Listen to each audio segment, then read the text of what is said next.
ঠাকুরগাঁওয়ের বালিয়াডাঙ্গির নগরভিটা সীমান্তে ভারতীয় সীমান্তরক্ষী বাহিনী বিএসএফ এর গুলিতে এক বাংলাদেশি নিহত হয়েছেন।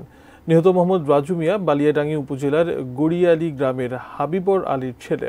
ওসি ফিরোজ কবির জানান, বৃহস্পতিবার রাতের অন্ধকারে রাজুসহ কয়েকজন নাগরভিটা সীমান্তের ৩৭৬ নম্বর পিলার এলাকা দিয়ে ভারতে গরু আনতে যান।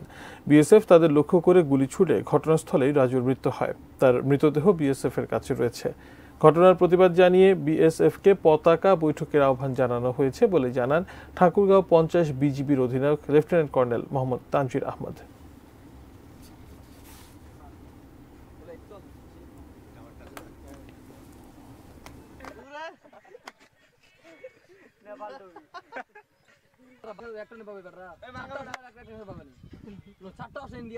একটা